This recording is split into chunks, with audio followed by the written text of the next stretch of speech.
You're listening to the Abolitionist Roundtable, patriotic Black American conservative all-access radio, with your hosts, Del, Phil, and Janice. They're leading the charge in advancing the conservative revolution. Join the conversation at 734-822-1600.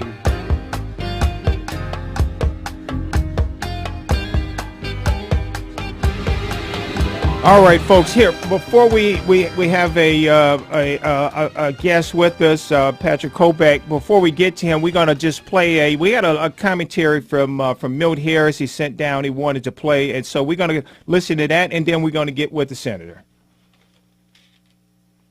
Hello, I'm Milt, and this is Logically Speaking Uncensored. What has conservatives done lately to make America better? As I listen to Donald Trump haters, many domiciled in the Saul Alinsky, Bill Ayers faction of the Republican Party, it is obvious that the haters are obsessed with making undefined conservatism the holy grail for anyone seeking the presidency of the United States. Many of the self-appointed guardians of conservatism who used to be Democrats are now the elites who determine the criteria for who is a conservative and worthy of their anointing.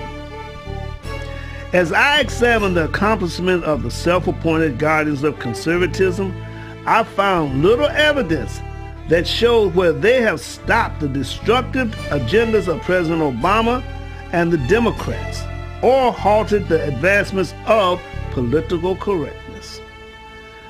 Conservatives funded, over the objections of millions of Americans, abortions by Planned Parenthood, Obamacare, and the upkeep of illegal immigrants and Muslim invaders.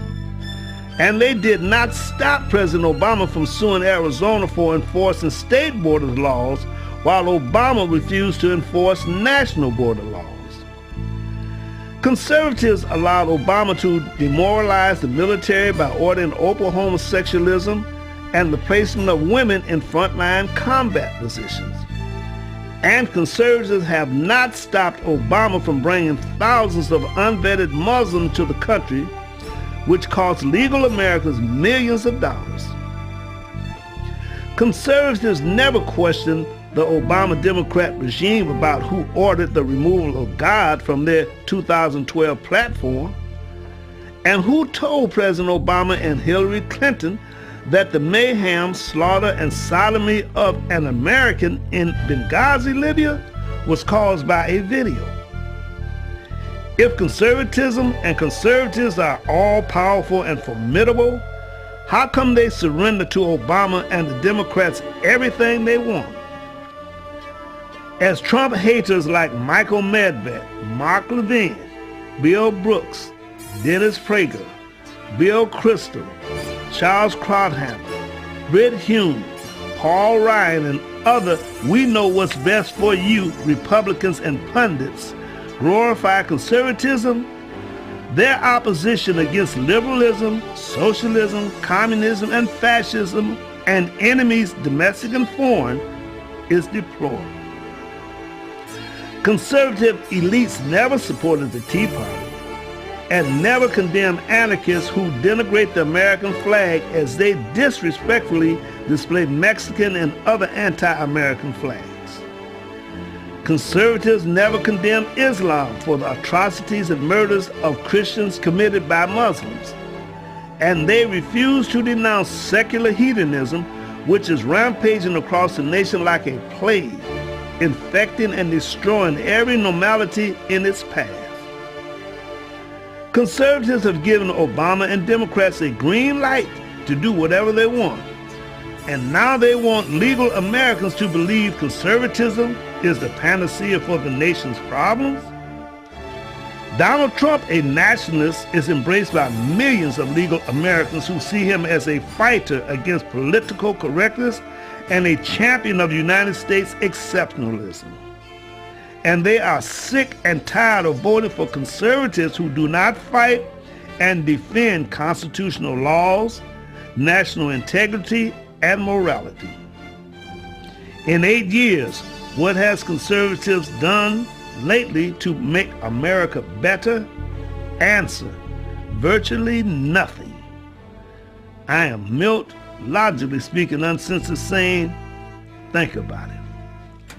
All right, thank you very much. I think Milt is a little angry at conservatives, but I tell you what, we have a conservative that's on the line right now that has stood with our children, stood with the Constitution, and it's been a real fighter. And I want to welcome to the Abolitionist Roundtable this morning our friend, a real fighter, Senator Patrick Colbeck. Good morning, Patrick. Hey, how you doing? Good morning. Great to be with you guys. Appreciate it. Hey, I just got a comment after listening to that statement from Milt.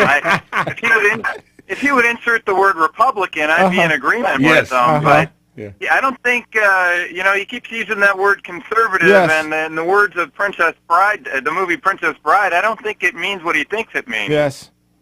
Yep, and it is, and you're right. We're talking about the Republican establishment, and that is absolutely true. But yeah, but when you throw it as conservative, I mean, the pinnacle of conservatism in this presidential race was Ted Cruz, and everything that he was talking about, conservatives not standing up for, Ted Cruz was the only one doing it. And by the way, I may add, Donald Trump was sitting on the sidelines funding the Democrats while Ted was out there fighting. Yes, so, he was. I mean, this is, I don't know. It was tough to sit through that, I got to admit. I know. I understand. And, you know, one thing about the Abolitionist Roundtable, we all have different perspectives, but one thing is true. At the end of the day, we're going to all unite. We're not like Democrats, you know, where everybody is sheep. You got to fall in line. So we have a different perspective on it. Now, again, I'm like you, Senator. I'm a Cruz guy. I've always been a Cruz guy. Have I said that I'm a support Trump yet? I'm not there yet, but also what I'm gonna do is I'm gonna support this movement, and that's what I'm gonna support and protect our children. Yeah, I agree, and that's what Ted's focused on right now is getting the conservative movement. We actually made a lot of traction this last time. Let's keep it going. Let's keep it going. But it was some people that came to Lansing this week, and then we heard yesterday was a big announcement from the President of the United States. And so now people are concerned. Here, the federal government, again, just remember this, Senator, the people of Michigan voted for marriage between a man and woman, and that was just taken away from us. And so, are we going to be bullied again? What can people like yourself do in this state? What can we do to protect our children?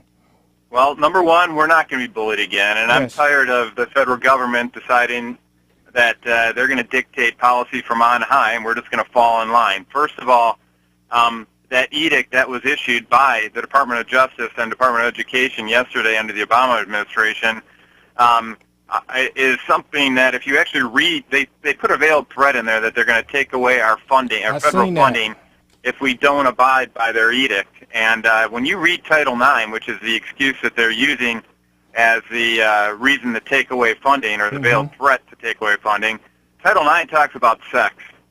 That's something that you can verify. It's either XX or XY. Yes. Gender identity is not in Title IX. Exactly and so, from my perspective, the president can just pound sand because that we don't have to adhere to it. All the folks who are on school boards that are listening to your show right now, they can sit there and say, President Obama, you can just pound sand because it has no impact on them whatsoever. And if it's up to me, Michigan's going to fight tooth and nail to sit there and say, you guys can't enforce any of this edict on our schools. And for me, it's just another justification why the federal government should have nothing to do with education in our schools. Quick question. You know, the Republicans like Boehner are quick to say that they are not going to shut the government down. This proves right there who is willing to shut the government down. Now, so I wish I would hear from Washington them standing up and saying, look, you're willing to shut the government down on something that should be decided by the states. That's right. And so don't, thanks to Ted Cruz, we don't have to worry about Boehner anymore, so don't worry about that. Yeah, but we need to use the issue to make clear that the reason why the government shuts down, and it doesn't matter who's the president, it doesn't matter who is running the House. It's always the Republicans that get blamed for it, and it's making me believe that there's some complacency on the part of the Republicans, and there's some collusion because they never really fight on that issue when they have the power. Yeah, you don't want to. A lot of folks just want stability. They don't want to rock the boat. That means that they don't want to be pinned as the people that are causing the problems. And because that way if they don't make any waves, then there's no controversies when they run for re-election next time.